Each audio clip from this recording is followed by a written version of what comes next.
ಕಂದಕೂರು. ಮಾನ್ಯ ಅಧ್ಯಕ್ಷರೇ, ಇಲ್ಲಪ್ಪ ಅವಿನಾಶ್. ಮಾನ್ಯ ಅಧ್ಯಕ್ಷರೇ, 13ನೇ ಅಧಿವೇಶನ ಉತ್ತರ ಕರ್ನಾಟಕದಲ್ಲಿ ನನ್ನ ಭಾಷಣ 3ನೇದ್ದು.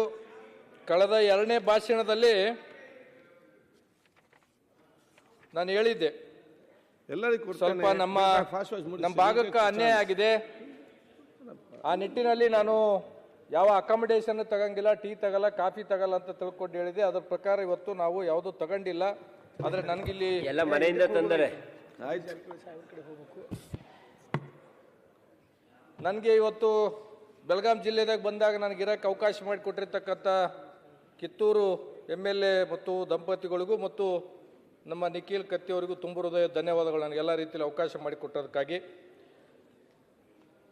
ಅಧ್ಯಕ್ಷರೇ, ಇದು 13ನೇ ಸೆಷನ್ ಬೆಳಗಾವದಲ್ಲಿ ಚರ್ಚೆ ನಡೀತಾ ಇದೆ. ಕೇವಲ ಚರ್ಚೆಗಳು ಮಾತ್ರ ಏನಪ್ಪ ಅಂತಂದ್ರೆ ನಡೀತಾ ಇದೆ.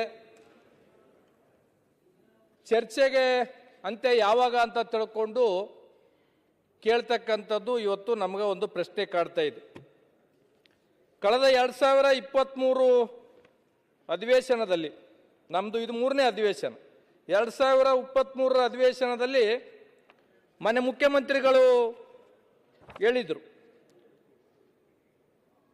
ಪ್ರಾದೇಶಿಕ ಅಸಮತೋಲನೆ ನಿವಾರಣೆಗೆ ಡಾಕ್ಟರ್ ನಂಜುಂಡಪ್ಪ ವರದಿ ನೀಡಿರೋ ವರದಿ ಫಲಶ್ರುತಿ ಅಧ್ಯಯನಕ್ಕೆ ಹೈ ಪವರ್ ಕಮಿಟಿ ಇನ್ನೂ ಆಗಿಲ್ಲ. ಬೆಳಗಾವಿ ಸಮೀಪ 2000 ಎಕರೆ ಪ್ರದೇಶದಲ್ಲಿ ಹೊಸ ಕೈಗಾರಿಕೆ ಪ್ರದೇಶ ನಿರ್ಮಾಣ ಮಾಡಲು 500 ಎಕರೆ ಪ್ರದೇಶದಲ್ಲಿ ಕ್ಲಸ್ಟರ್ ಸ್ಥಾಪನೆ, ಅದು ಎಲ್ಲಿಗೆ ಬಂತು ಗೊತ್ತಿಲ್ಲ. ಧಾರವಾಡ ಸಮೀಪದ 3000 ಎಕರೆ ಪ್ರದೇಶದಲ್ಲಿ ಹೊಸ ಕೈಗಾರಿಕೆ ಪ್ರದೇಶ ನಿರ್ಮಾಣ, ರಾಯಚೂರದಲ್ಲಿ ಹತ್ತಿ ಆಧಾರಿತ ಕೈಗಾರಿಕಾ ಸ್ಥಾಪನೆಗೆ ಒತ್ತು, ವಿಜಯಪುರದಲ್ಲಿ 1500 ಎಕರೆ ಪ್ರದೇಶದಲ್ಲಿ ಉತ್ಪಾದನಾ ಕ್ಲಸ್ಟರ್ ಸ್ಥಾಪನೆ, ಉತ್ತರ ಕರ್ನಾಟಕದ ಪ್ರವಾಸೋದ್ಯಮ ಸಮಗ್ರ ಅಭಿವೃದ್ಧಿಗೆ ಕ್ರಿಯಾ ಯೋಜನೆ. ಇವತ್ತಿಗೂ ಇದು ಇನ್ನೂ ಆಗಿಲ್ಲ ಅಧ್ಯಕ್ಷರೇ. 24ರಲ್ಲಿ ಅಧ್ಯಕ್ಷರೇ ಮಾನ್ಯ ಮುಖ್ಯಮಂತ್ರಿಗಳು ಘೋಷಣೆ ಮಾಡಿದರು, ಮೂಲಸೌಕರ್ಯಕ್ಕೆ 4000 ಕೋಟಿ. ಅಧಿವೇಶನದಲ್ಲಿ ಸಿದ್ದರಾಮಯ್ಯವರ ಪ್ರಕಟ, ಉತ್ತರಕ್ಕೆ ಪಂಚ ಸಂಕಲ್ಪ. ಗ್ರಾಮೀಣ ರಸ್ತೆ ಅಭಿವೃದ್ಧಿಗೆ 2000 ಕೋಟಿ ನೀಡುವುದಾಗಿ ಘೋಷಿಸಿದರು. ಈ ಘೋಷಣೆ ನಡುವೆ ಸರ್ಕಾರದಲ್ಲಿ ನಮಗೆ 10 ಕೋಟಿನ ಅಂತಂದ್ರೆ ಮಾನ್ಯ ಮುಖ್ಯಮಂತ್ರಿಗಳು ಕೊಟ್ಟಿದ್ರು. ಇವತ್ತಿಗೆ 10 ಕೋಟಿ ರೂಪಾಯಿ, ಇವತ್ತಿಗೆ ಯಾವುದೋ ನಮ್ಗೆ ಇನ್ನೂ ದುಡ್ಡು ಬಂದಿಲ್ಲ, ಅನುದಾನ ಬಂದಿಲ್ಲ ಅಧ್ಯಕ್ಷರೇ. ಇದು ಘೋಷಣೆ ಮಾಡಿರ್ತಕ್ಕಂಥದ್ದು. ನಂಜುಂಡಪ್ಪ ವರದಿನ ಹೋಗಿ ಗೋವಿಂದರಾವ್ ವರದಿ ಅಂತ ತಿಳ್ಕೊಂಡು ಮಾಡಿದ್ರು. ಕಳಿಸಲ 2024ರ ಬೆಳಗಾವಿ ಅಧಿವೇಶನದಲ್ಲಿ ಮಾನ್ಯ ಮುಖ್ಯಮಂತ್ರಿಗಳು ಹೇಳಿದ್ರು 6 ತಿಂಗಳಲ್ಲಿ ವರದಿನ ಮಾಡಿಸ್ತೀವಿ ಅಂತ ತಿಳ್ಕೊಂಡು ಹೇಳಿದ್ರು. ಇನ್ನೂ ಅದನ್ನ ಏನಪ್ಪಂತಂದ್ರೆ ಆಗಿಲ್ಲ ಅಧ್ಯಕ್ಷರು. ನಮ್ಗಿರ್ತಕ್ಕಂಥ ಸಮಸ್ಯೆಗಳದ್ದು ಪಟ್ಟಿ ಭಾಳ ಆಗಿದೆ ಅಧ್ಯಕ್ಷರೇ. ನಾನು ಒಂದನ್ನ ಮಾನ್ಯ ಮುಖ್ಯಮಂತ್ರಿಗಳು ಇಲ್ಲಿದ್ದಾರೆ, ಮುಖ್ಯಮಂತ್ರಿಗಳಲ್ಲಿ ಕಳಕಳಿಯ ಮನವಿ ಮಾಡ್ತೀನಿ. ಆ ಭಾಗಕ್ಕೆ ಯಾರು ಏನು ಮಾಡಿದ್ರು, ಈ ಭಾಗಕ್ಕೆ ಯಾರು ಏನು ಮಾಡಿದ್ರು, ಈ ಸಲ ಚರ್ಚೆ ಮಾಡಲ್ಲ ಅಧ್ಯಕ್ಷರೇ.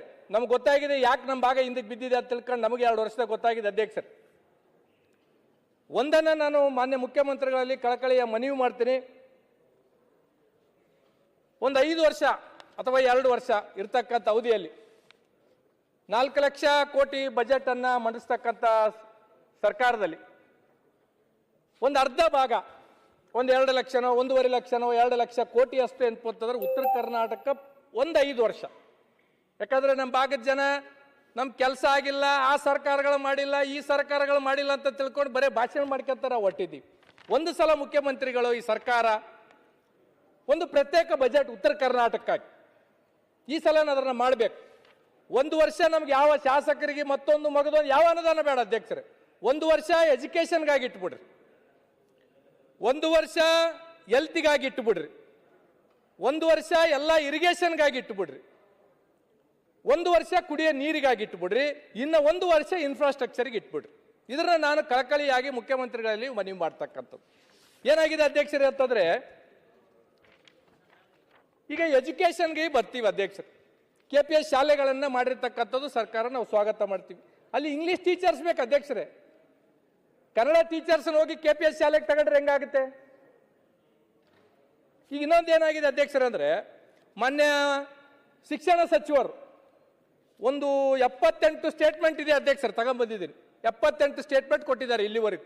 ಐತಿಹಾಸಿಕ ತೀರ್ಮಾನ, ಶಿಕ್ಷಕರನ್ನ ನೇಮಕ ಮಾಡ್ತೀವಿ. ಆ ಐತಿಹಾಸಿಕ ತೀರ್ಮಾನದ ಐತಿಹಾಸಿಕ ದಿನ ಯಾವಾಗ ಬರುತ್ತೆ ಅಧ್ಯಕ್ಷರೇ? ನಮ್ಮ ಭಾಗದಾಗ ಅಧ್ಯಕ್ಷರೇ ಶಿಕ್ಷಕರು ಇಲ್ಲಾರ್ದು ಪ್ರತಿ ಸಲನೂ ಪ್ರತಿ ಹಿರಿಯರು ಕಿರಿಯರು ನಾವು ಅದನ್ನೇ ಮಾತಾಡ್ತಕ್ಕಂಥದ್ದು. ಅನೇಕ ಸಲ ನಾವು ಹೇಳಿರ್ತಕ್ಕಂಥದ್ದು, ಶಾಲೆ ಕಟ್ಕೊಂಡಿವಿ ಮಾಸ್ತರ್ದಾರಿಲ್ಲ, ದವಾಖಾನೆ ಕಟ್ಕೊಂಡಿವಿ ಡಾಕ್ಟರ್ದಾರಿಲ್ಲ. ಇದು ನಮ್ಮ ಭಾಗದ ಪರಿಸ್ಥಿತಿ ಅಧ್ಯಕ್ಷ. ಏನಾಗಿದೆ ಅಧ್ಯಕ್ಷರೇ ಅಂದರೆ ನಮ್ಮಲ್ಲಿ ಶಿಕ್ಷಣದ ಬಗ್ಗೆ ಹೆಚ್ಚು ಅರಿವಿಲ್ಲ. ಅರಿವು ಮೂಡಿಸ್ತಕ್ಕಂಥ ಕೆಲಸ ಶಿಕ್ಷಣ ಇಲಾಖೆಯಿಂದ ಆಗಬೇಕಾಗಿತ್ತು. ಇವತ್ತು ಎಷ್ಟೋ ಜನ ಮಕ್ಕಳು ಏನಪ್ಪಂತಂದ್ರೆ ನಮ್ಮಲ್ಲಿ 5ನೇದು 6ನೇದು ಓದ್ತಕ್ಕಂಥ ಶಾಲೆಗೆ ಓದ್ತಕ್ಕಂಥ ಮಕ್ಕಳು ಏನಪ್ಪಂದ್ರೆ ಲೇಬರ್ ಕೆಲಸಕ್ಕೆ ಹೋಗ್ತಾರ. ಲೇಬರ್ ಡಿಪಾರ್ಟ್ಮೆಂಟ್ದವ್ರು ಇವತ್ತಿಗೂ ಯಾದಗಿರಿ ಜಿಲ್ಲೆದಾಗ ಒಂದು ಏನಪ್ಪಂತಂದ್ರೆ FIR ಮಾಡಿಲ್ಲ. ನಮ್ಮ ಭಾಗದಾಗ ಅನ್ಪ ಒಂದು ಅವೇರ್ನೆಸ್ ಕಾರ್ಯಕ್ರಮವನ್ನು ಮಾಡಬೇಕಾಗಿತ್ತು ಅಧ್ಯಕ್ಷರು. ಇವತ್ತು ಸಣ್ಣ ಸಣ್ಣ ಮಕ್ಕಳು ಶಾಲೆಯಲ್ಲಿಂದ ಎಷ್ಟೋ ಜನ ಏನಂತಂದ್ರೆ ಪ್ರತಿ ವರ್ಷ ಶಾಲೆ ಬಿಡ್ತಾ ಇದ್ದಾರೆ. ಅದಕ್ಕೇನು ಕಾರಣ? ಮತ್ತೆ ಮರಳಿ ಶಾಲೆಗೆ ತರೋದಕ್ಕೆ ಏನು ಕಾರ್ಯಕ್ರಮ ಹಾಕೊಂಡಿದ್ವಿ, ಅದನ್ನ ಅವೇರ್ನೆಸ್ ಗ್ರಾಮೀಣ ಪ್ರದೇಶದಲ್ಲಿ ಅದು ಇಲ್ಲಾರ್ದಂಗೆ ಆಗಿರ್ತಕ್ಕಂಥದ್ದಿದೆ. ಇವತ್ತು ಒಂದನ್ನ ನಮ್ಗೆ ಯಾರೋ ಬಂದು ಹೇಳ್ತಾ ಇದ್ರು, ಶಿಕ್ಷಕರು ಡಿಗ್ರಿ ಕಾಲೇಜ್ ಲೆಕ್ಚರ್ಗೆ ಏನಂತಾರೆ ಒಂದು 6,000 ಶಿಕ್ಷಕರು ಏನಂತಾರೆ ಸುಪ್ರೀಂ ಕೋರ್ಟ್ ಆರ್ಡರ್ಲಿಂದ ಅತಂತ್ರವಾಗಿದ್ದಾರೆ. ಅವ್ರಿಗೇನಾದರೂ ಶಾಶ್ವತವಾಗಿ ಸರ್ಕಾರ ಏನಾದರೂ ಮಾಡಬೇಕಾಗ್ತದೆ. ದಿನನಿತ್ಯ ಶಾಸಕರಿಗೆ ಮಂತ್ರಿಗಳಿಗೆ ಮನೆಗಳಿಗೆ ಬರ್ತಾರೆ, ಮನವಿ ಪತ್ರನ ಅವ್ರು ಸಲ್ಲಿಸ್ತಾರೆ. ಅದನ್ನೊಂದು ದಯಮಾಡಿ ಸರ್ಕಾರ ಮಾಡಬೇಕಂತ ತಿಳ್ಕೊಂಡು ಹೇಳ್ಬೇಕಾಗಿತ್ತು ಅಧ್ಯಕ್ಷರೇ. ನಾವು ಒಂದನ್ನ ಮನವಿ ಮಾಡ್ತಕ್ಕಂಥದ್ದು ಅಧ್ಯಕ್ಷರು, ಇವತ್ತು ಮನೆ ಮುಖ್ಯಮಂತ್ರಿಗಳು ಇಲ್ಲಿದ್ದಾರೆ. ಆರೋಗ್ಯ ಇಲಾಖೆದ ಬಗ್ಗೆ ನಮ್ಮ ತಂದೆಯವರು ಇರುವಾಗ ಮಾನ್ಯ ಮುಖ್ಯಮಂತ್ರಿಗಳು ಒಂದ್ಸಲ ಫೋನ್ನಲ್ಲಿ ಮಾತಾಡಿ ಹೇಳಿದರು, ನಾಗನಗೌಡ್ರೆ ನಾನು ಇರುವಾಗ ಗುರುಮಿಟ್ ಕಾಲಿಗೆ ಒಂದು 100 ಬೆಡ್ ಆಸ್ಪತ್ರೆ ಕೊಡ್ತೀನಿ ಅಂತ ತಿಳ್ಕೊಂಡು ಮಾನ್ಯ ಮುಖ್ಯಮಂತ್ರಿಗಳು ಹೇಳಿದರು. ಮಾನ್ಯ ಮುಖ್ಯಮಂತ್ರಿಗಳಿಗೂ ಗೊತ್ತು, ಇವತ್ತು ನಮ್ಮ ತಂದೆಯವರು ಇಲ್ಲ, ದಯಮಾಡಿ ಅದೊಂದು 50 ಬೆಡ್ಡಿಗೆ ಇದ್ದುದು 100 ಬೆಡ್ ತಾವಿದ್ದೀರ ಅಂತ ಇಲ್ಲಿ ಮನವಿ ಮಾಡ್ತಾ ಇದ್ದೀನಿ ಸರ್. 50 ಬೆಡ್ ಇದ್ದುದು 100 ಬೆಡ್ಡಿಗೆ ಅದೊಂದು ಮಾಡಿ ಕೊಡ್ಬೇಕಂತ ತಿಳ್ಕೊಂಡು ಮನವಿ ಮಾಡ್ತೀನಿ ಸರ್. ನಮ್ಮಲ್ಲಿ ಏನಾಗಿದೆ ಸರ್, ಈ ವರ್ಷದಲ್ಲಿ ಇಡೀ ರಾಜ್ಯದಲ್ಲಿ ಅತಿ ಹೆಚ್ಚು ಪೆಸ್ಟಿಸೈಡ್ ಬಳಸ್ತಕ್ಕಂಥದ್ದು ಕಲ್ಯಾಣ ಕರ್ನಾಟಕ, ಅದರಲ್ಲಿ ವಿಶೇಷವಾಗಿ ಯಾದಗಿರಿ ಮತ್ತು ವಿಜಯನಗರ ಅತಿ ಹೆಚ್ಚು ಪೆಸ್ಟಿಸೈಡ್ ಅನ್ನು ನಾವು ಬಳಸ್ತಾ ಇದ್ವಿ. ಈ ಪೆಸ್ಟಿಸೈಡ್ ಅನ್ನು ಬಳಸ್ತಕ್ಕಂಥದ್ದು ಕೃಷಿ ಇಲಾಖೆದವ್ರು ಇರ್ಬೋದು ಅಥವಾ ಸರ್ಕಾರದವ್ರು ಇರ್ಬೋದು, ಇದರಿಂದ ಏನು ಅನಾಹುತಗಳು ಆಗ್ತದಂತ ತಿಳ್ಕೊಂಡು ಇವತ್ತಿಗೂ ನಮ್ಮಲ್ಲಿ ನಮ್ಮ ರೈತರಿಗೆ ಯಾವ ಥರದ ಅವೇರ್ನೆಸ್ ಕಾರ್ಯಕ್ರಮಗಳು ಕೊಟ್ಟಿಲ್ಲ. ನಮ್ಮ ಕರೆ ಮಕ್ಕಳು ಹೇಳ್ತಾ ಇದ್ರು ಕ್ಯಾನ್ಸರ್ ಪೇಷಂಟ್, ಕ್ಯಾನ್ಸರ್ಗಳು ಭಾಳ ಆಗ್ತಾ ಇದೆ ಅಂತ. ನಮ್ಮ ಹೈದರಾಬಾದು ಮತ್ತು ಬಾಂಬೆ ಕಡೆಗೆ ಹೋದ್ರೆ ಅಧ್ಯಕ್ಷರೇ, ಹೈದರಾಬಾದ್ ಖಾಸಗಿ ಹಾಸ್ಪಿಟಲ್ನಾಗ ಕಲ್ಯಾಣ ಕರ್ನಾಟಕದ ಪ್ರತಿ ವರ್ಷ 2,000ಕ್ಕೂ ಹೆಚ್ಚು ಪೇಷಂಟ್ಗಳು ಅಡ್ಮಿಟ್ ಆಗ್ತಾ ಇತ್ತು. ಇದಕ್ಕೆ ಕಾರಣ ಏನಪ್ಪ ನಾವು ಪ್ಲಾಸ್ಟಿಕ್ ಯೂಸ್ ಮಾಡೋದಕ್ಕಿರ್ಬೋದು, ಇದಕ್ಕೆ ಕಾರಣ ನಾವು ಹೆಚ್ಚು ಏನಪ್ಪ ಪೆಸ್ಟಿಸೈಡ್ ಯೂಸ್ ಮಾಡ್ತಕ್ಕಂಥದ್ದು ಇರ್ಬೋದು. ಇದ್ರ ಬಗ್ಗೆ ಸರ್ಕಾರ ಏನಪ್ಪ ಅಂತಂದ್ರೆ ನಮ್ಮ ಭಾಗದ ಜನಕ ಈ ಸಲ ಕೃಷಿ ಇಲಾಖೆ ಅಧಿಕಾರಿಗಳು ಕೊಟ್ಟಿರ್ತಕ್ಕಂಥ ವರದಿಯಲ್ಲಿ ಅಧ್ಯಕ್ಷರೇ ಅತಿ ಹೆಚ್ಚು ಪೆಸ್ಟಿಸೈಡ್ ಯಾದಗಿರಿ ಜಿಲ್ಲೆನ ನಾವು ಯೂಸ್ ಮಾಡಿರ್ತಕ್ಕಂಥದ್ದು. ಇದ್ರ ಬಗ್ಗೆ ಸ್ವಲ್ಪ ಸರ್ಕಾರ ಹೆಚ್ಚು ಗಮನ ಹರಿಸಬೇಕಾಗಿತ್ತು. ಆಮೇಲೆ ಅಧ್ಯಕ್ಷರೇ, ನಾವು ನಮ್ಮ ಕಮಿಟಿಯಲ್ಲಿ ಕೋನರೆಡ್ಡಿ ಅವರು ನಮ್ಮ ಕಮಿಟಿ ಅಧ್ಯಕ್ಷರು, ನಾವು ಕೊಪ್ಪಳ ರಾಯಚೂರು ಮಹಿಳಾ ಮತ್ತು ಮಕ್ಕಳ ಇಲಾಖೆ ಕಡೆಯಿಂದ ಹೋಗಿದ್ದೀವಿ. ಹೋದಾಗ ನಾವು ಅಲ್ಲೆಲ್ಲ ಗರ್ಭಿಣಿ ಸ್ತ್ರೀಯರ ತಾಯಿ ಕಾರ್ಡ್ಗಳನ್ನು ಪರೀಕ್ಷೆ ಮಾಡಿದ್ವಿ. ನಾನು ನನ್ನ ಕ್ಷೇತ್ರದಲ್ಲಿ ಎಲ್ಲ ಆಸ್ಪತ್ರೆಗಳಿಗೆ ಹೋದಾಗ ಅಧ್ಯಕ್ಷರೇ, ಪ್ರೆಗ್ನೆಂಟ್ ಆಗಿರ್ತಕ್ಕಂಥ ತಾಯಿಯಂದಿರು ಹಿಮೋಗ್ಲೋಬಿನ್ 10, 11 ಇರುತ್ತೆ ಅಧ್ಯಕ್ಷರೇ. ಅವ್ರು ಪ್ರೆಗ್ನೆಂಟ್ ಆದಮೇಲೆ ಆಸ್ಪತ್ರೆಗೆ ಬಂದರೆ ಜಾಸ್ತಿ ಆಗಬೇಕು, 10ರಿಂದ 9ಕ್ಕೆ ಬರುತ್ತೆ, 8ಕ್ಕೆ ಬರುತ್ತೆ, 7ಕ್ಕೆ ಬರುತ್ತೆ. 7ಕ್ಕೆ ಬಂದಮೇಲೆ ಅವ್ರನ್ನ ಗೌರ್ಮೆಂಟ್ ಹಾಸ್ಪಿಟಲ್ಗೆ ಯಾದಗಿರಿಗೋ ರಾಯಚೂರಿಗೋ ಕಲಬುರಗಿಗೋ ಕಳಿಸ್ತೀವಿ. ಅವಾಗ ಏನಪ್ಪಂತಂದ್ರೆ ತಾಯಿ ಸಾಯ್ತಾಳೆ ಗೊತ್ತಿಲ್ಲ, ಮಗು ಸಾಯ್ತದೋ ಗೊತ್ತಿಲ್ಲ. ಇದಕ್ಕೆ ಏನಾಗ್ತಾ ಇದೆ ಅಂತ ತಿಳ್ಕೊಂಡು ಮಾನ್ಯ ಕಾರ್ಯದರ್ಶಿಗಳಿಗೆ ಮೊನ್ನೆ ಕೇಳಿದಾಗ ಒಂದೇನೋ ಇಂಜೆಕ್ಷನ್ ಏನೋ ಕೊಡ್ತಾ ಇದ್ದಾರೆ ಅಂತ. ಆ ಇಂಜೆಕ್ಷನ್ ಇನ್ನೂ ನಮ್ಮ ಭಾಗಕ್ಕೆ ಬಂದಿಲ್ಲ ಅಧ್ಯಕ್ಷರು. ಯಾಕಂದ್ರೆ ನಮ್ಮಲ್ಲಿ ಪೌಷ್ಟಿಕಾಂಶ ಇರ್ಬೋದು ಅಥವಾ ಆರೋಗ್ಯದ ಬಗ್ಗೆ ನಮ್ಗೆ ಹೆಚ್ಚಿನ ಅರಿವು ಇಲ್ಲಾರ್ದಿರ್ಬೋದು, ಅದರಲ್ಲಿಂದ ಸಮಸ್ಯೆ ಆಗ್ತಾ ಇದೆ. ಇದು ಸರ್ಕಾರ ಆ ಇಂಜೆಕ್ಷನ್ಗಳನ್ನು ನಂಬಲ್ಲಿ ಕೊಡಬೇಕಾಗಿತ್ತು. ಮೊನ್ನೆ ಮುಖ್ಯಮಂತ್ರಿಗಳು ಕಳಿಸಲ ಹೇಳಿದರು, ಕಲ್ಯಾಣ ಕರ್ನಾಟಕ PHCಗಳಿಗೆ ಫೈನಾನ್ಷಿಯಲಿ ಆಗಿ ಯಾವುದೇ ಥರದ್ದು ಕೊಡಬೇಕಾಗಿತ್ತಂದ್ರೆ ಅದಕ್ಕೆ ಯಾವ ಮಾನದಂಡಗಳು ಇಲ್ಲ ಅಂತ ತಿಳ್ಕೊಂಡು ಹೇಳಿದ್ದಾರೆ. ಈಗ ನಮ್ಮ ಕ್ಷೇತ್ರದಲ್ಲಿ ನಮ್ಮ ಭಾಗದಾಗ ನಾವು PHCಗಳನ್ನು ಕೇಳಿದರೆ ಇಲ್ಲ 20,000ಕ್ಕೂ ಹೆಚ್ಚು ಜನಸಂಖ್ಯೆ ಇದ್ದರೆ ಮಾತ್ರ PHCಗಳನ್ನು ಕೊಡ್ತೀವಿ ಅಂತ ತಿಳ್ಕೊಂಡು ಹೇಳ್ತಾ ಇದ್ದಾರೆ. ಈ ಎಲ್ಲ ರಿಲ್ಯಾಕ್ಸೇಷನ್ಸನ್ನು ನಮಗೆ ಕೊಡಬೇಕು. ಈಗ ಇನ್ನೊಂದು ಏನಾಗಿದೆ ಅಧ್ಯಕ್ಷರೇ ಅಂದರೆ, ಒಂದು ಆರೋಗ್ಯ ಇಲಾಖೆದವರು ಒಂದು ಆದೇಶ ಹೊರಡಿಸಿದ್ದಾರೆ. ಈ CHCದಾಗಿರ್ತಕ್ಕಂಥ PHCದಾಗಿರ್ತಕ್ಕಂಥ ಸ್ಪೆಷಲಿಸ್ಟ್ಗಳನ್ನು ತಾಲೂಕಾ ಆಸ್ಪತ್ರೆಗಳಿಗೆ ಶಿಫ್ಟ್ ಮಾಡಬೇಕಂತ ತಿಳ್ಕೊಂಡು ಇಲ್ಲೇ ಇರ್ತಕ್ಕಂಥ ಮುಖ್ಯಮಂತ್ರಿಗಳಲ್ಲಿ ನಾನು ಮನವಿ ಮಾಡ್ತಕ್ಕಂಥದ್ದು ಇಷ್ಟೇ, ನಮ್ಮಲ್ಲಿ ಆರೋಗ್ಯದ ಅರಿವು ಭಾಳ ಕಡಿಮೆ ಇದೆ ಕಲ್ಯಾಣ ಕರ್ನಾಟಕದಲ್ಲಿ ಅಥವಾ ಉತ್ತರ ಕರ್ನಾಟಕದಲ್ಲಿ. ಈ ಆದೇಶಕ್ಕೆ ಸ್ವಲ್ಪ ನಮ್ಮ ಭಾಗಕ್ಕೆ ರಿಲ್ಯಾಕ್ಸೇಷನ್ ಕೊಡಬೇಕಂತ ತಿಳ್ಕೊಂಡು ತಮ್ಮ ಮುಖಾಂತರ ನಾನು ಕಳಕಳಿಯಾಗಿ ಅವರಲ್ಲಿ ಮನವಿ ಮಾಡ್ತಕ್ಕಂಥದ್ದು ಅಧ್ಯಕ್ಷರೇ. ನಮ್ಮ ಸಭಾಧ್ಯಕ್ಷರೇ, ಅದು PHC ಬಗ್ಗೆ ತಾವೇನು ಮಾತಾಡ್ತಾ ಇದ್ರಿ, ಅದಕ್ಕೆಲ್ಲ IPHS ಸ್ಟ್ಯಾಂಡರ್ಡ್ ಪ್ರಕಾರನೇ ಮಾಡಬೇಕು. ನಾವು ಆರೋಗ್ಯ ಇಲಾಖೆ ಮತ್ತು ಕಲ್ಯಾಣ ಕರ್ನಾಟಕ ಅಭಿವೃದ್ಧಿ ಮಂಡಳಿ ವತಿಯಿಂದ ಸುಮಾರು 65 PHC ಮಾಡಬೇಕಂತ ನಾವು ಮಾಡಿದ್ವಿ. ಆದರೆ ಅದರದ್ದೆಲ್ಲ rules and regulation IPHS standard ಇದೆ, ಅದರ ಪ್ರಕಾರನೇ ಮಾಡಬಹುದು. ಸರ್, ಈಗ ಮುಖ್ಯಮಂತ್ರಿಗಳು ಅನೇಕ ಸಲ ಹೇಳಿರ್ತಕ್ಕಂಥದ್ದು ಇದೆ ಅಧ್ಯಕ್ಷರೇ. ಈ ತರದ್ದು ಯಾವುದೇ ಸಮಸ್ಯೆಗಳು ಬಂದಾಗ ಕಲ್ಯಾಣ ಕರ್ನಾಟಕ ರಿಲ್ಯಾಕ್ಸೇಷನ್ ಕೊಡ್ರಿ ಅಂತ ಮಾನ್ಯ ಮುಖ್ಯಮಂತ್ರಿಗಳು ಅನೇಕ ಸಲ ಹೇಳಿರ್ತಕ್ಕಂಥದ್ದಿದೆ. ನಮ್ಮ ಬಗ್ಗೆದಾಗ ಏನ್ಪತ್ತಂದ್ರೆ ನೀವು ಆರೋಗ್ಯ ಆವಿಷ್ಕಾರ ಅಂತ ತಿಳ್ಕೊಂಡು ಏನು ಮಾಡ್ತಾ ಇದ್ರಿ, ಇದರಲ್ಲಿ ರಿಲ್ಯಾಕ್ಸೇಷನ್ ಕೊಡ್ಬೇಕಂತ ನಮ್ಮ ಧ್ವನಿ ನೀವು ಆಗ್ಬೇಕು ಸರ್. ನೀವೇ ಇಲ್ಲ ಅಂತ ತಿಳ್ಕೊಂಬಿಟ್ರೆ ನಾವ್ಯಾರ ಕೇಳ್ಕೊಳ್ಳೋದು? ಮಾಡಬೇಕು. ಆಮೇಲೆ ಇನ್ನೊಂದು ಏನಾಗಿದೆ ಅಧ್ಯಕ್ಷರೇ, ಬಹುತೇಕ ಶ್ರೀಮಂತರು ಮಕ್ಕಳಿಲ್ಲಾರ್ದವರು ಏನಂದ್ರೆ ಪ್ರೈವೇಟ್ ಹಾಸ್ಪಿಟ್ಲ್ಗಳಿಗೆ ಹೋಗ್ತಾರೆ ಅಧ್ಯಕ್ಷರೇ. ನಮ್ಮಲ್ಲಿ ಉತ್ತರ ಕರ್ನಾಟಕ ಕಿಮ್ಸ್ನಾಗ ಸರ್ಕಾರ ಒಂದು ಶಾಂಕ್ಷನ್ ಆಗಿದೆ. ಸರ್ಕಾರದಾಗ ಬಡವರ ಮಕ್ಕಳಿಗೆ, ತಾಯಿ ಇಲ್ಲಾರ್ದಂಥವ್ರಿಗೆ, ಮಕ್ಕಳಿಲ್ಲಾರ್ದಂಥ ತಾಯಿ ಅಂದಿರಿಗೆ ಸರ್ಕಾರಿ ಆಸ್ಪತ್ರೆಗೆ ಬಂದು ಫ್ರೀದಾಗ ಟ್ರೀಟ್ಮೆಂಟ್ ತಗೊಂಡು ಮಕ್ಕಳು ಮಾಡಿಸ್ಕೊಳ್ಳಿ ಅಂತ ತಿಳ್ಕೊಂಡು ಒಂದು IVF ಕೇಂದ್ರವನ್ನು ಕಿಮ್ಸ್ಗೆ ಕೊಟ್ಟಿದ್ದಾರೆ. ಆದರೆ ಅದಕ್ಕೆ ಇವತ್ತಿಗೂ ದುಡ್ಡು ಬಿಡುಗಡೆ ಆಗಿಲ್ಲ. ಯಾಕಂತಂದರೆ ನಮ್ಮಲ್ಲಿ ಪ್ರೈವೇಟ್ ಹಾಸ್ಪಿಟ್ಲ್ಗಳಿಗೆ ತಾಯಿ ಅಂದ್ರೆ ಹೋದ್ರೆ ಅಧ್ಯಕ್ಷರು ಬಡವರು ಹೋಗೋಕೆ ಆಗಂಗಿಲ್ಲ.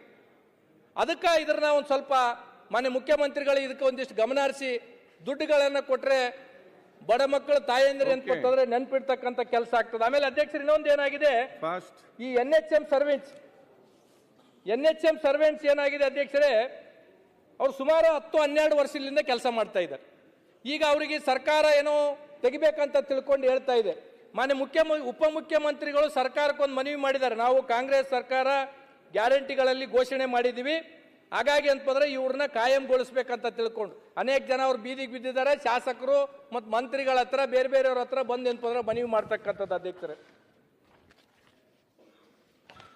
ಅಧ್ಯಕ್ಷರೇ, ಇವತ್ತು ನಮ್ಮಲ್ಲಿ ಉದ್ಯೋಗಕ್ಕಾಗಿ ಅನೇಕ ಪ್ರತಿಭಟನೆಗಳನ್ನು ಮಾಡ್ತಾ ಇದ್ದಾರೆ. ಇವತ್ತು ಧಾರವಾಡದಲ್ಲಿ ಆರಂಭಗೊಂಡಿದೆ ಅಧ್ಯಕ್ಷರೇ. ಅಲ್ಲಿಂದ ಅನೇಕ ವಿದ್ಯಾರ್ಥಿಗಳು ನಮಗೆ ಫೋನ್ ಮಾಡ್ತಾ ಇದ್ದಾರೆ, ನೀವೆಲ್ಲ ಅಧಿವೇಶನದಾಗಿದ್ದೀರಿ, ಸರ್ಕಾರದಾಗಿದ್ದೀರಿ, ನೀವು ಮಾತಾಡ್ರಿ ಅಂತ ತಿಳ್ಕೊಂಡು. ಇವತ್ತು ಏನಾಗಿದೆ ಅಧ್ಯಕ್ಷರೇ, ನಮ್ಮ ಭಾಗದಾಗ ಈಗಾಗಲೇ ಒಂದು ಪಟ್ಟಿನೂ ನಮ್ಮ ಹತ್ರ ಬಂದಿದೆ ಅಧ್ಯಕ್ಷರು. ಈಗ 6 ತಿಂಗಳ ಒಂದೊಂದು ವರ್ಷಕ್ಕೆ ಅಂತಂದ್ರೆ ಧಾರವಾಡಕ್ಕೆ ಅಂತಂದ್ರೆ ಕೋಚಿಂಗ್ ಬರ್ತಾರೆ. ಕೋಚಿಂಗ್ ಮಾಡ್ಕೊಂಡು ಸಾಲ ಮುಗಿಸ್ಕೊಂಡು ಅಂತಂದ್ರೆ ಮನೆಗೆ ಹೋಗ್ಬೇಕಂದ್ರೆ ತಂದೆ ತಾಯಿ ನೀನು ಏನಾದ್ರು ನೌಕರಿ ಮಾಡ್ಕಪ್ಪ, ಇಲ್ಲಿ ಬಂದ್ರೆ ಅಂತಂದ್ರೆ ನಾವೇನು ಉತ್ತರ ಕೊಡ್ಬೇಕಂತ ತಿಳ್ಕೊಂಡು ಅಂತಂದ್ರೆ ಅಲ್ಲಿ ಮಕ್ಕಳಿಗೆ ಒತ್ತಡ ಆಗ್ತಾ ಇದ್ದಾರೆ. ಅವ್ರು ಸಾಲ ಸೂಲ ಮಾಡ್ಕೊಂಬಂದು ಇಲ್ಲಿ ಕೋಚಿಂಗು ಮುಗಿತೆ. ಅವ್ರು ಕೋಚಿಂಗ್ ಆದ್ಮೇಲೆ ಏನು ಮಾಡ್ಬೇಕಂಬೋದು ಅತಂತ್ರದಾಗ ವಿದ್ಯಾರ್ಥಿಗಳಿದ್ದಾರೆ. ಇವತ್ತು 2,24,000 ರೂಪಾಯಿ, 2,84,000 ಇರ್ತಕ್ಕಂಥ ಖಾಲಿ ಇರ್ತಕ್ಕಂಥ ಪೋಸ್ಟ್ಗೆ ಕೇವಲ 24,000 ಕಾಲ್ಫಾರ್ಮ್ ಮಾಡಿದ್ದೀರಿ. ಅದರಲ್ಲಿ ಏನಪ್ಪಂದ್ರೆ 2 ವರ್ಷ ನೆನಪಂತಂದ್ರೆ ಏರಿಕೆ ಮಾಡಿದಿರಿ, ಸಂತೋಷ. ಆದ್ರೆ ಕಾಲ್ಫಾರ್ಮನ್ನು ಪೂರ ಮಾಡಬೇಕಲ್ಲ. ಇಲ್ಲಿ ಇರ್ತಕ್ಕಂಥ ವಿದ್ಯಾರ್ಥಿಗಳು ಏನಪ್ಪಂದ್ರೆ ನಮಗೆ ಬಂದು ದಿನನಿತ್ಯ ಏನಪ್ಪಂದ್ರೆ ನೀವು ಮಾತಾಡ್ರಿ ಅಂತ ತಿಳ್ಕೊಂಡು ಹೇಳ್ತಾರೆ. ಇದಕ್ಕೇನಾದರೂ ಸರ್ಕಾರ ಗಂಭೀರವಾಗಿ ತಗೋಬೇಕಾಗುತ್ತೆ. ಇವತ್ತು ಅಧ್ಯಕ್ಷರೇ, ಇವತ್ತು ಉತ್ತರ ಕರ್ನಾಟಕದಲ್ಲಿ ನಮ್ಮಲ್ಲಿ ಅನ್ಕೋತಾರೆ ಒಳ್ಳೆ ಫ್ಯಾಕ್ಟ್ರಿಗಳನ್ನು ಕೊಡಬೇಕಂತ ತಿಳ್ಕೊಂಡು ಹೇಳಿದ್ವಿ. ಅನೇಕ ಸಲ ಮುಖ್ಯಮಂತ್ರಿಗಳು ಘೋಷಣೆ ಮಾಡಾಗಿದೆ. ಈ ನಮ್ಮಲ್ಲಿ ಉತ್ತರ ಕರ್ನಾಟಕದವ್ರು ಇಂಡಸ್ಟ್ರಿ ಮಿನಿಸ್ಟ್ರು ನಮ್ಮವರೇ, ITBT ಮಿನಿಸ್ಟ್ರು ನಮ್ಮವರೇ, ಸ್ಮಾಲ್ ಇಂಡಸ್ಟ್ರಿ ಮಿನಿಸ್ಟ್ರು ನಮ್ಮವರೇ, ಸ್ಕಿಲ್ ಡೆವಲಪ್ಮೆಂಟ್ ಇಂಡಸ್ಟ್ರಿ ಮಿನಿಸ್ಟ್ರು ನಮ್ಮವರೇ. ನಾವು ಇವತ್ತಿಗೂ ಏನಪ್ಪಂದ್ರೆ ಒಬ್ಬರಿಗೆ ಏನಪ್ಪಂದ್ರೆ ನೌಕರಿ ಕೊಡಕ್ ಆಗ್ಲಿಲ್ಲ. ಹಾಗಾಗಿ ಅದಕ್ಕೆ ಹೇಳ್ತಾ ಇದೆ, ಎಲ್ಲ ನಮ್ಮವ್ರು ಇಟ್ಕೊಂಡೇ ಕೊಡಕ್ ಆಗ್ತಾ ಇಲ್ಲ. ಹಾಗಾಗಿ ಸರ್ 78 ಪೇಜ್ ಇತ್ತು ಸರ್, ತಾವೇನ ಅಂತೀರಂತ ಕಟ್ ಆಫ್ ಮಾಡಿ 14 ಪೇಜ್ ಇತ್ತು. ಮಾತಾಡ್ತಿತ್ತು ಸರ್, ದಯಮಾಡಿ ಒಂದಿಷ್ಟು ಹಾಗಾಗಿ ಅಧ್ಯಕ್ಷರು ಏನಾಗಿದೆ ಇವತ್ತಂದ್ರೆ ನಮ್ಮ ಭಾಗದಾಗ ಇಷ್ಟೆಲ್ಲ ಜನ ಇದ್ರು ಸರ್. ಇವತ್ತು 18,000 ಇಂಜಿನಿಯರ್ ಸೀಟ್ಗಳು ಏನಪ್ಪಂತಂದ್ರೆ ಖಾಲಿ ಇರ್ತಕ್ಕಂಥದ್ದು ಕಾರಣ ಸರ್ಕಾರದಾಗ ಯಾವ ಪೋಸ್ಟಿಂಗ್ಗಳು ಏನಪ್ಪಂದ್ರೆ ಆಗ್ತಾ ಇಲ್ಲ. ಇವತ್ತು ಏನಾಗಿದೆ ಅಧ್ಯಕ್ಷರೇ ಅಂದ್ರೆ, ನಾವು ಪ್ರತಿ ಸಲನೂ ಏನಪ್ಪಂತಂದ್ರೆ ಮಾತಾಡುವಾಗ ಬಹುತೇಕ ಜನ ಶಾಸಕರು 3 ಜನ 3 ಸಲ 4 ಸಲ 5 ಸಲ 6 ಸಲ 7 ಸಲ 8 ಸಲ MLA ಆಗಿ ಮಂತ್ರಿ ಆಗಿ ಓದೋರು ಏನಪ್ಪಂತಂದ್ರೆ ಬೇರೆ ದಕ್ಷಿಣಕ್ಕೋ ಉತ್ತರಕ್ಕೋ ಅಂತ ತಿಳ್ಕೊಂಡು ತುಲನೆ ಮಾಡ್ತಾರೆ. ನೀವಿರಕಲ್ಕೆ ಏನು ಮಾಡಿದ್ರಿ? ನಾನು ಎಲ್ಲ ಪಕ್ಷದವ್ರಿಗೆ ಕೇಳ್ತೀನಿ ಅಧ್ಯಕ್ಷರು. ಇವತ್ತು ನಾವು ಪ್ರತಿ ಸಲ ಇಲ್ಲಿ ಚರ್ಚೆ ಮಾಡುವಾಗ ಮೈಸೂರು ರಾಜರು ಮಾಡಿದ್ರು, ದಕ್ಷಿಣಕ್ಕೆ ಹಂಗಾಯ್ತು, ದಕ್ಷಿಣಕ್ಕೆ PHC ಹಂಗಿದೆ, ದಕ್ಷಿಣಕ್ಕೆ ಶಾಲೆಗಳು ಹಂಗಿದೆ, ದಕ್ಷಿಣಕ್ಕೆ ಅಂತಂದ್ರೆ ಫ್ಯಾಕ್ಟ್ರಿಗಳಿದೆ, IT ಇದೆ. ಮತ್ತು 40-50 ವರ್ಷದಿಂದ ಎಲ್ಲ ಪಕ್ಷದವರು ಇಲ್ಲಿಂದ ಮುಖ್ಯಮಂತ್ರಿಗಳು ಆದ್ರಿ, ಉಪಮುಖ್ಯಮಂತ್ರಿಗಳು ಆದ್ರಿ, ಹಳ್ಳಿಲಿಂದ ಡೆಲ್ಲಿ ತರ ಹೋದ್ರಿ. 6-6, 7-7, 8-8 ಸಲ ಏನಂದ್ರೆ ಮಂತ್ರಿಗಳಾದವರು ಇವತ್ತೇನಂದ್ರೆ ಇಲ್ಲಿ ನಮ್ಮಂತವ್ರ ಮುಂದೆ ನಿಂತೇನಂದ್ರೆ ನೀವು ಕಾಗದ ಪತ್ರಗಳು ಇಟ್ಕೊಂಡು ಭಾಷಣ ಮಾಡ್ತೀರಿ ಅಂದ್ರೆ ನಾವೇನ್ ಮಾಡ್ಬೇಕೀಗ? ಇದು ನಮಗೆ ನಾಚಿಗೆ ಬರ್ತಕ್ಕಂಥದ್ದು ಅಧ್ಯಕ್ಷರೇ. ನಾವು ಪ್ರತಿ ಸಲನೂ ಏನಂತಂದ್ರೆ ಬೇರೆಯವರಿಗೆ ತುಲನೆ ಮಾಡೋದಲ್ಲ, ನಮ್ಮ ಭಾಗಕ್ಕೆ ಅಭಿವೃದ್ಧಿ ಮಾಡ್ತಕ್ಕಂಥ ಜವಾಬ್ದಾರಿ ಹೊತ್ತಕ್ಕಂಥವ್ರು ನೀವು ಮಾಡದೇ ಇರ್ತಕ್ಕಂಥದ್ದೇ ಇವತ್ತು ಜನ ನಮ್ಮನ್ನು ಕ್ಯಾಕರಿಸಿ ಹೋಗ್ತಾ ಇದ್ದಾರೆ. ಇವತ್ತು ಪ್ರತಿ ಸಲ ಅಧ್ಯಕ್ಷರೇ, ಈಗ ನಾನು ಒಂದನ್ನ ಸೌದಿ ಅಣ್ಣವ್ರದ್ದು ನಾನೊಂದು ಪ್ರಸ್ತಾಪ ಮಾಡ್ಬೇಕು. ನಾನು 3 ವರ್ಷ ಆಯ್ತು ಅವ್ರ ಭಾಷಣ ಕೇಳ್ತಾ ಇದ್ದೆ. 3 ವರ್ಷದಿಂದನೇ ಅಂತಂದ್ರೆ ಅದು ಕಾಟಾತಿ ಹೇಳ್ತಾರೆ. ಈ ಸಲ ಅದು ಇದು ಹೇಳಿಲ್ಲ ಅಣ್ಣ, ಕಬ್ಬು ದಾಟದ ಒಂದು ಬ್ರಿಡ್ಜ್ ಹೇಳಿಲ್ಲ, 2 ವರ್ಷ ಹೇಳಿದ್ರಿ ಜಮಖಂಡಿ ತಾಲೂಕದ. ಸರ್ ಅನೇಕ ಸಲ ನಾನು ರಾಯರೆಡ್ಡಿ ಅವ್ರದ್ದು ಕಳೆದ ಸಲ ಭಾಷಣ ಮಾಡಿರ್ತಕ್ಕಂಥದ್ದು ಪಾಯಿಂಟ್ ಬರ್ಕೊಂಡಿದ್ದೀನಿ ಸರ್. ಈ ಸಲ ಸರ್ ಅವ್ರು ಹಿರಿಯರು ಏನ್ಪತ್ತವ್ರು ಈ ರೀತಿ ಮಾಡಿದ್ರೆ ನಾವೇನ್ ಮಾಡ್ಬೇಕಂತ. ಕಳೆದ ಸಲ ಏನೇನು ರಾಯರೆಡ್ಡಿ ಅವ್ರು ಮಾತಾಡಿದ್ದಾರೆ ಸರ್, ಈ ಸಲನ ಅದೇ ಸೇಮ್ ಹೇಳಿದ್ದಾರೆ ಸರ್. ನೀವು 6-6 ಸಲ ಈ ಕಡೆ ಇದ್ದವ್ರು ಈ ಕಡೆ ಇದ್ದಾರೆ, ನಾನು ಯಾವ್ದು ಪಾರ್ಟಿಗೆ ಹೇಳಂಗಿಲ್ಲ ಸರ್. ಸರ್ ನೀವು 7-7, 8-8 ಸಲ MLA ಆಗಿಗಳು ನೀವೇ ಬಂದು ಏನ್ಪಂದ್ರೆ ಈ ರೀತಿ ಪ್ರಶ್ನೆ ಕೇಳಿದ್ರೆ ನಾವು ಒಂದ್ಸಲ ಆದವ್ರು ನಾವೇನ್ ಮಾಡ್ಬೇಕೀಗ? ನಾವ್ ಯಾರಿಗೋಗಿ ಕೇಳಬೇಕು? ಅದಕ್ಕೆ ಅಧ್ಯಕ್ಷರೇ, ಒಂದು ಏನಪ್ಪಂದ್ರೆ ನಾವು ಆಯ್ಕೆ ಮಾಡಿ ಕಳಿಸಿರ್ತಕ್ಕಂಥ ಜನರ ಬದಲಾವಣೆ ಆಗ್ಬೇಕಿಲ್ಲ, ನಾವ ಬದಲಾವಣೆ ಆಗ್ಬೇಕಾಗ್ತದೆ. ನಮ್ಮ ಜನ ಹಂಗೆ ಇದ್ದಾರೆ, ಯಾರು ಕೆಲಸ ಮಾಡ್ತಾರ ಅವ್ರಿಗೆ ಮಾಡಂಗಿಲ್ಲ. ಯಾವನೊಬ್ಬ ಜಾತಿ ಅಂತ ತಿಳ್ಕೊಂಡು ಬಂದು ಹೇಳ್ತಾನೆ, ಯಾವನೊಬ್ಬ ದುಡ್ಡು ಅಂತ ತಿಳ್ಕೊಂಡು ಬಂದು ಹೇಳ್ತಾನೆ, ಎಲೆಕ್ಷನ್ ಬಂದು ಡೋಂಗಿತನ ಮಾಡ್ತಾರ, ಅಂತವ್ರಿಗೆ ಓಟ್ ಹಾಕಿದ್ರೆ ಇಂದ ಬಾಯಿಗೆ ಬಂದಂಗೆ ನಮ್ಗೆ ಬೈಬಿಡ್ತಾರೆ. ಇದು ನಮ್ಮ ಪರಿಸ್ಥಿತಿ ಅಧ್ಯಕ್ಷ. ಒಂದನ್ನ ಉದಾಹರಣೆನ ನಾನು ಕೊಡಬೇಕಾಗಿತ್ತು ಅಧ್ಯಕ್ಷರೇ. ಒಂದು ತಾಯಿ ಮಗುವಿಗೆ ಅಂತಂದ್ರೆ ಪಿಕ್ನಿಕ್ ಕಳಿಸ್ತಾಳೆ ಅಧ್ಯಕ್ಷರೇ, ಬಹಳ ನೋವಿನಿಂದ ಹೇಳ್ಬೇಕಾಗ್ತದೆ ಅಧ್ಯಕ್ಷರೇ. ಒಂದು ತಾಯಿ ಮಗುವಿಗೆ ಪಿಕ್ನಿಕ್ ಕಳಿಸಿದಾಗ ಹೊಸ ಬಟ್ಟೆ ಹಾಕ್ತಾಳ, ಬೂಟ್ ಹಾಕ್ತಾಳ, ಟೈ ಹಾಕ್ತಾಳ, ಚಂದ ಪೌಡರ್ ಹಚ್ಚಿ ಅಂತಂದ್ರೆ ನೋಡಪ್ಪ ನಿನಗೊಂದು ಚಲೋ ಟಿಫಿನ್ ಬುತ್ತಿ ಕಟ್ಟಿದ್ದೀನಿ. ಶಿವಣ್ಣ ಒಂದ್ ನಿಮಿಷ ಕೇಳ್ರಣ್ಣ, ಶಿವರಾಜಣ್ಣ ಒಂದ್ ನಿಮಿಷ. ಪಿಕ್ನಿಕ್ ಅಂತಂದ್ರೆ ಹೋದಾಗ ತಾಯಿ ಹೇಳ್ತಾಳೆ, ನೋಡಪ್ಪ ನೀನ್ ಹೆಂಗ್ ಕಳಿಸಿನಿ, ನೀನ್ ಟಿಫನ್ ತಿನ್ಬೇಕು, ಇನ್ನೊಬ್ರದ್ದು ಯಾರ್ದು ಕೆಡಿಸ್ಬೇಡ, ಯಾರ ಸಂಗಟ ಜಗಳಾಡ್ಬೇಡ, ನೀನ್ ಹೆಂಗ್ ಹೋಗಿದ್ ಹಂಗ ಬಂದ್ರೆ ಮುಂದಿನ ಸಲ ನೀನು ಪಿಕ್ನಿಕ್ ಕಳಿಸ್ತೀನಿ, ಇಲ್ಲ ಅಂತಂದ್ರೆ ಕಳ್ಸಂಗಿಲ್ಲ ಅಂತ ತಿಳ್ಕೊಂಡು ಹೇಳಿ ಕಳಿಸ್ತಾರ. ಹಂಗ ಏನಪ್ಪಂತಂದ್ರೆ ತಾಯಿ ಎಂಬ ಮತದಾರರು 5 ವರ್ಷ ನಮ್ಮನ್ನು ಪಿಕ್ನಿಕ್ ಕಳಿಸ್ತಾರ ಅಧ್ಯಕ್ಷರೇ. ನಾವು ಆತ್ಮವಂಚನೆ ಮಾಡ್ಕೊಂಡು ಕೆಲಸ ಮಾಡಬಾರ್ದು, ಆತ್ಮ ಸಾಕ್ಷಿಯಾಗಿ ಕೆಲಸ ಮಾಡಿದಾಗ ಮಾತ್ರ ಮತ್ತೊಮ್ಮೆ ಆ ತಾಯಿ ಮತದಾರ 5 ವರ್ಷ ನಮಗೆ ಪಿಕ್ನಿಕ್ ಕಳಿಸ್ತಾರ ಅಧ್ಯಕ್ಷರೇ. ಇವತ್ತು ಇರಿಗೇಷನ್ ಬಗ್ಗೆ ಏನಪ್ಪಂತಂದ್ರೆ ಹೇಳ್ತಾರ ಅಧ್ಯಕ್ಷರೇ. ಇವತ್ತು ಕೃಷ್ಣಾ ಪ್ರಾಜೆಕ್ಟ್ ನ ಮಾನ್ಯ ಮುಖ್ಯಮಂತ್ರಿಗಳು ಹೇಳಿದ್ರು, ಅದನ್ನ 2 ವರ್ಷದಾಗ ಮುಗಿಸ್ತಾರೋ ಎಷ್ಟು ವರ್ಷದಾಗ ಮುಗಿಸ್ತಾರೋ ಅದನ್ನ ಏನಂತಂದ್ರೆ ಕೊನೆಯ ಅವರ ಉತ್ತರದಲ್ಲಿ ಹೇಳ್ಬೇಕಾಗುತ್ತೆ. ಇವತ್ತು ತುಂಗಾಭದ್ರಾ ಗೇಟಿಂದ ಸಮಸ್ಯೆ ಆಗಿದೆ ಅಧ್ಯಕ್ಷರೇ. ನಾನು ಒಂದನ್ನೇ ಹೇಳ್ಬೇಕಾಗುತ್ತೆ, ಇವತ್ತು ತುಂಗಾಭದ್ರದ ಗೇಟ್ಗಳಿಗೆ 1 ವರ್ಷದ್ದು ಬೆಳೆ ಇಲ್ಲಾರ್ದಂಗೆ ಮಾಡಿರಲ್ಲ, ಬೇರೆ ಭಾಗಕ್ಕಾದ್ರೆ ರೈತರು ಸುಮ್ಮನೆ ಇರ್ತಿದ್ರೇನು? ಇವತ್ತು ಭೀಮಾ ರಿವರ್ ಬಚಾವೋ ಆಯೋಗದ ಇವತ್ತು ಕಳೆದ ಸಲ ಏನಪ್ಪಂತಂದ್ರೆ ಉಪಮುಖ್ಯಮಂತ್ರಿಗಳು ಹೇಳಿದ್ರು, ಒಂದು ಕಮಿಟಿ ಮಾಡ್ತೀವಿ, ನೀರ್ ಪೋಲ್ ಹಾಕೋದಕ್ಕ ಏನ್ ಮಾಡ್ಬೇಕಂತ ತಿಳ್ಕೊಂಡು ಹೇಳಿದ್ರು. ಇವತ್ತಿಗೂ ಒಂದು ಕಮಿಟಿ ಮಾಡಕ್ ಆಗ್ಲಿಲ್ಲ. ಇವತ್ತು ನಂಬಲ್ಲಿ ಅಧ್ಯಕ್ಷರೇ ಇಂದ ನಿಜಾಮರು ಯಾವುದೋ ಬ್ರಿಟಿಷರ್ ಕಾಲದಾಗ ಕಟ್ಟಿರ್ತಕ್ಕಂಥ ಅತ್ತಿಕುಣಿ ಮತ್ತು ಸೌದಾಗರ ಡ್ಯಾಮ್ ಅಂತ ತಿಳ್ಕೊಂಡಿದೆ. ನೀರಿದೆ ಕಾಲುವೆಗಳಿಗೆ ಅಂತಂದ್ರೆ ನಾನು ಅನೇಕ ಸಲ ಉಪಮುಖ್ಯಮಂತ್ರಿಗಳಿಗೆ ಭೇಟಿಯಾಗಿ ಅಂತಂದ್ರೆ ಮನವಿ ಮಾಡಿದ್ವಿ. ಯಾವಾಗಲೂ ಭೇಟಿ ಆದಾಗೆಲ್ಲ ಉಪಮುಖ್ಯಮಂತ್ರಿಗಳು ನನ್ನ ಜೊತೆ ಭಾಳ ಚಂದ ಮಾತಾಡಿ ಮೋಟಿವೇಟೆಡ್ ಸ್ಪೀಚ್ ಮಾಡ್ತಾರೆ. ಇವತ್ತಿಗೂ ನನಗೆ ₹1 ಕೊಡಲಿಲ್ಲ. ಆಯ್ತು, ಬೇಗ ಫಿನಿಶ್ ಮಾಡಿ ಕಂದಕೂರ್. ಅಧ್ಯಕ್ಷರೇ, ಒಂದನ್ನ ಎಲ್ಲರೂ ಮಾತಾಡ್ಬೇಕು. ಮಾನ್ಯ ಮುಖ್ಯಮಂತ್ರಿಗಳು ಇಲ್ಲಿದ್ದಾರೆ, ನಾನು ಮನವಿ ಮಾಡಬೇಕಾಗುತ್ತೆ. ಸರ್, ನಮ್ಮಲ್ಲಿ ಕುಡಿಯೋ ನೀರಿಗೆ ಇಷ್ಟು ಸಮಸ್ಯೆ ಆಗ್ಬಿಟ್ಟಿದೆ ಅಂದ್ರೆ ಸರ್, ನಾವು 2.5 ವರ್ಷ ಆಯ್ತು ಸರ್. 2.5 ವರ್ಷ ಆದ್ಮೇಲೆ ಇವತ್ತಿಗೂ ನಮ್ಮ ಬರೀ ನನ್ನ ಕ್ಷೇತ್ರದಲ್ಲಿ RO ಪ್ಲಾಂಟ್ ರಿಪೇರಿಗೆ ₹4 ಕೋಟಿ ಬೇಕು ಸರ್. ಇವತ್ತಿಗೂ ಒಂದು ಬೋರ್ವೆಲ್ ಕೊಡ್ಸಕ್ಕಾಗಿಲ್ಲ. ಪ್ರತಿ ಅಧಿವೇಶನದಾಗ ನಾನು ಹೇಳ್ತಾ ಇದ್ದೀನಿ, ಒಂದೇ ಒಂದು ಬೋರ್ವೆಲ್ ಕೊಡಿಸಿಲ್ಲ. ಹಿಂದೆ ಕೊಡಿಸಿರ್ತಕ್ಕಂಥ ಬೋರ್ವೆಲ್ ₹90 ಲಕ್ಷ ಸೆಕ್ರೆಟರಿಲಿಂದ CS ತರ ನಾನು ಲೆಟರ್ ಹಾಕಿ ನನ್ನ ಒಂದು ಬುಕ್ ಲೆಟರ್ ಪ್ಯಾಡ್ ಹೋಯ್ತು. ಇವತ್ತಿಗೆ ನಾನು ₹90 ಲಕ್ಷ ಬೋರ್ವೆಲ್ ಹಾಕಿರ್ತಕ್ಕಂಥದ್ದು ಬಿಲ್ ಆಗಿಲ್ಲ. ಇವತ್ತು ನಮ್ಗೆ ಜನ ಬಂದ ಬೇಸಿಕ್ ಕಾಲದಾಗ ನೀರು ಕೇಳ್ತಾರೆ, ಎಲ್ಲಿಂದ ಕೊಡಬೇಕು? ಊರಿಗೆ RO ಪ್ಲಾಂಟ್ ಕೇಳ್ತಾರೆ, ಇವತ್ತಿಗೆ ₹1 ನಮ್ಗೆ ಅಂತಂದ್ರೆ ದುಡ್ಡು ಕೊಟ್ಟಿಲ್ಲ. ಇವತ್ತು ಜಲಧಾರೆ ಅಂತ ತಿಳ್ಕೊಂಡು ಕಳಿಸಲ್ಲ ಅಧ್ಯಕ್ಷರೇ. ನಾನು ಒಂದು ಕ್ವಶನ್ ಮಾಡಿದ್ದೆ, ಮೊನ್ನೆ ಗೃಹ ಸಚಿವರು ಅಂತಂದ್ರೆ ಉತ್ತರ ಕೊಟ್ಟರು. ಜಲಧಾರೆ ಅಂತ ತಿಳ್ಕೊಂಡು ₹2,000 ಕೋಟಿ ಸ್ಕೀಮ್ ನಡೆದಿದೆ ಅಧ್ಯಕ್ಷರೇ. ಅದ್ರದ್ದು ಎಸ್ಟಿಮೇಟ್ ಹೆಂಗ್ ಮಾಡಿದ್ದಾರೆ ಅಧ್ಯಕ್ಷರ ಅಂತಂದ್ರೆ, ಗ್ರಾಮೋತ್ಥಾನ ಪೈಪ್ಲೈನ್ ತರ್ತಾರ, ಗ್ರಾಮದಿಂದ OHD ಹೋಗೋದಕ್ಕೆ ಎಸ್ಟಿಮೇಟ್ ಮಾಡಿಲ್ಲ ಅಧ್ಯಕ್ಷರೇ. ₹2,000 ಕೋಟಿ ಪ್ರಾಜೆಕ್ಟ್ ನಮ್ಮ ಭಾಗಕ್ಕೆ ಬರದೇ ಅಪರೂಪ. ಇಂಥ ಪ್ರಾಜೆಕ್ಟ್ಗಳನ್ನ ಏನಂತಂದ್ರೆ ಸರ್ಕಾರ ಯಾವ ರೀತಿ ನೋಡುತ್ತೆ? ಇದ್ರ ಬಗ್ಗೆ ಏನಾದ್ರೂ ಗಮನ ಹರಿಸಬೇಕು. ಮನೆ ಗೃಹ ಮಂತ್ರಿಗಳು ಇಲ್ಲೇ ಇದ್ದಾರೆ, ಕಳೆದ ಸಲ ಅವರೇ ಉತ್ತರ ಕೊಟ್ಟಿದ್ರು ನಾನು. ಆಯ್ತು, ಕನ್ಕ್ಲೂಡ್ ಮಾಡಿ ಷಣ್ಮುಖ್. ಹಾಗಾಗಿ ಅಧ್ಯಕ್ಷರಿಗೆ ಏನಾಗಿದೆ ಅಧ್ಯಕ್ಷರೇ, ಜಿಲ್ಲಾ ಪಂಚಾಯತಿ ತಾಲೂಕು ಪಂಚಾಯತಿ ಅನ್ಟೈಡ್ ಫಂಡ್ ಅಂತ ಬರುತ್ತೆ. ನಾವು ಅದರಲ್ಲಿ 4 ಲಕ್ಷ 5 ಲಕ್ಷ ರೂಪಾಯಿ ಒಂದೊಂದು ಆರೋ ಪ್ಲಾಂಟ್ಗಳು ಕೊಟ್ಟರೆ CS ಅವ್ರು ಏನ್ಪತ್ತಂದ್ರೆ ನಮಗೆ ರಿಜೆಕ್ಟ್ ಮಾಡಿ ಕಳಿಸ್ತಾ ಇದ್ದಾರೆ. ಇಲ್ಲ ನಾವು ಆರೋ ಪ್ಲಾಂಟ್ಗಳನ್ನ ಕೊಡಕ್ಕಾಗಲ್ಲ. ಮತ್ತೆ ಆರೋ ಪ್ಲಾಂಟ್ಗಳಿಗೆ ದುಡ್ಡು ಯಾರು ಕೊಡ್ಬೇಕು ಅಧ್ಯಕ್ಷರೇ? ಜಿಲ್ಲಾ ಪಂಚಾಯತ್ದವ್ರು ದುಡ್ಡು ಕೊಡೋವಲ್ರು, RWS ದವ್ರು ದುಡ್ಡು ಕೊಡೋವಲ್ರು. ಓಕೆ, ಈಗ ಜನ ಬಂದು ನಮಗೆ ಆರೋ ಪ್ಲಾಂಟ್ ನಾವು ಯಾರಿಗೆ ಕೇಳಬೇಕು?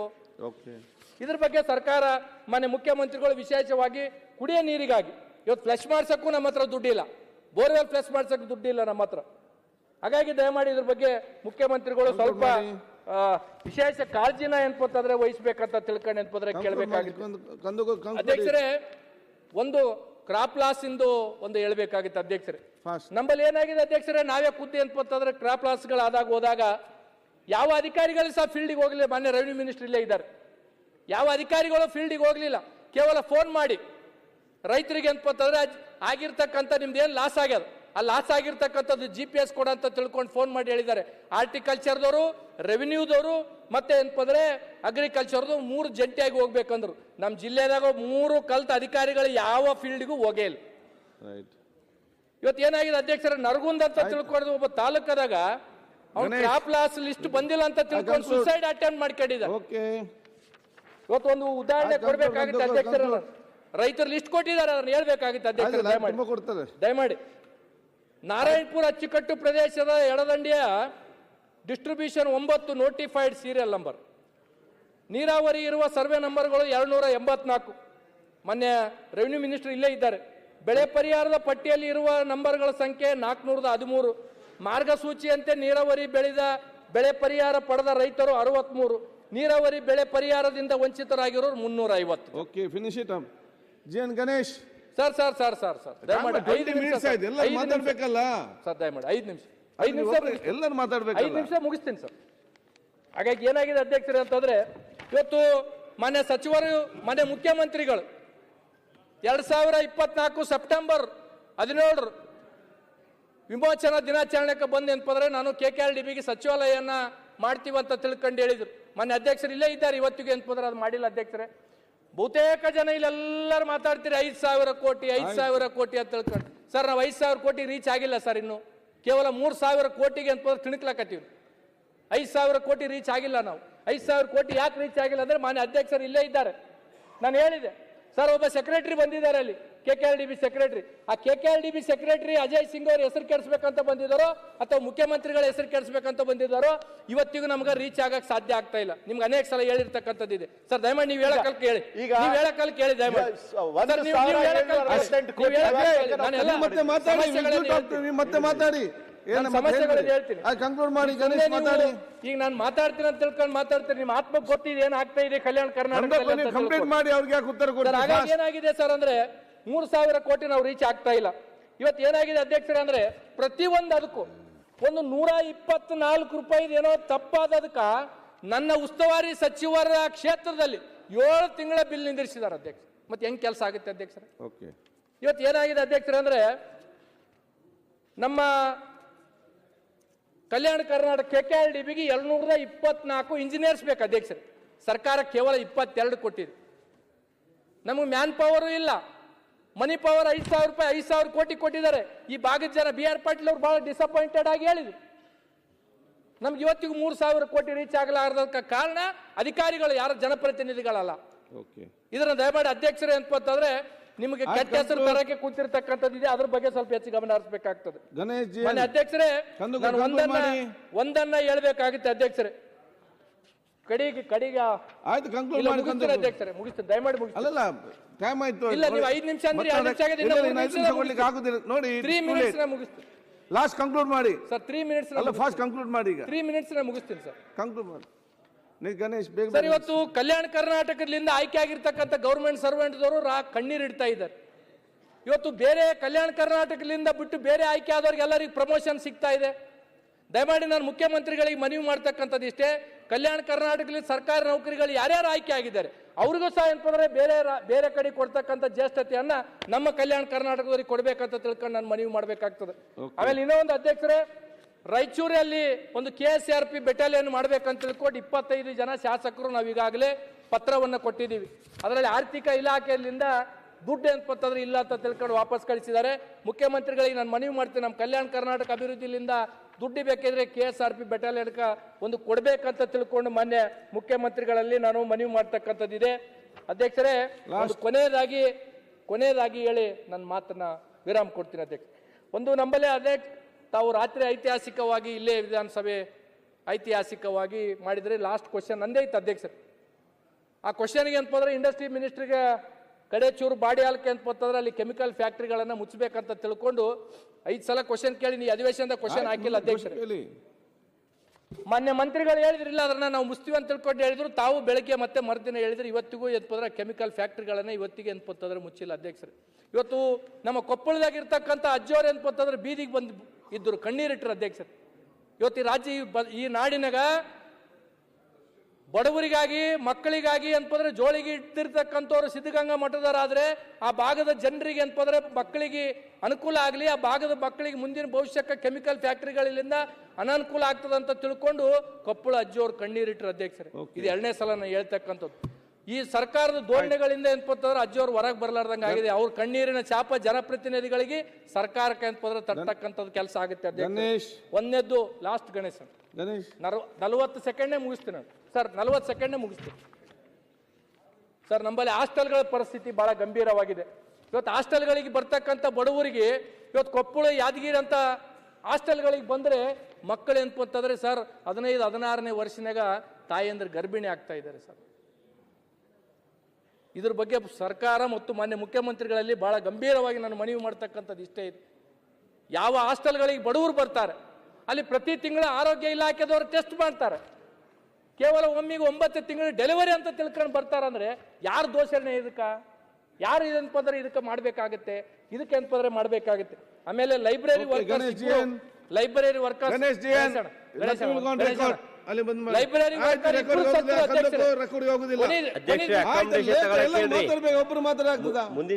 ಅಧ್ಯಕ್ಷರೇ, ಲೈಬ್ರರಿ ವರ್ಕರ್ ಇಬ್ಬರು ಸತ್ರು. ಸರ್ಕಾರ ಸೌಜನ್ಯಕ್ಕೂ ಅಲ್ಲಿ ಇರ್ತಕ್ಕಂಥ ಇಲಾಖೆದವರು ಮಾತಾಡ್ಲಿಲ್ಲ. ಹಾಗಾಗಿ ನಾನು ಒಂದನ್ನ ಕೊನೆಯದಾಗಿ ನಾನು ಹೇಳ್ತಕ್ಕಂಥದ್ದು ಇಷ್ಟೇ ಅಧ್ಯಕ್ಷರೇ. ಹಿಂದೆ ಕಲ್ಯಾಣದಾಗ ಉತ್ತರ ಕರ್ನಾಟಕದಾಗ ಏನಪ್ಪಂತಂದ್ರೆ ಬಿದ್ದವ್ರನ್ನ ಎತ್ತಲಕ್ಕ ಬಸವಣ್ಣವ್ರು ಬಂದ್ರು. ಅಭಿವೃದ್ಧಿದಾಗ ಬಿದ್ದಿರ್ತಕ್ಕಂಥ ನಮ್ಮನ್ನ ಏನಪ್ಪಂತಂದ್ರೆ ಬಸವತ್ತಂತ ಸರ್ಕಾರಗಳು ಬರ್ಬೇಕಂತ ತಿಳ್ಕೊಂಡು ಹೇಳಿ ನಾನು ಒಂದು ಮನವಿ ಮಾಡ್ತಕ್ಕಂಥದ್ದು ಇಷ್ಟೇ ಇದೆ.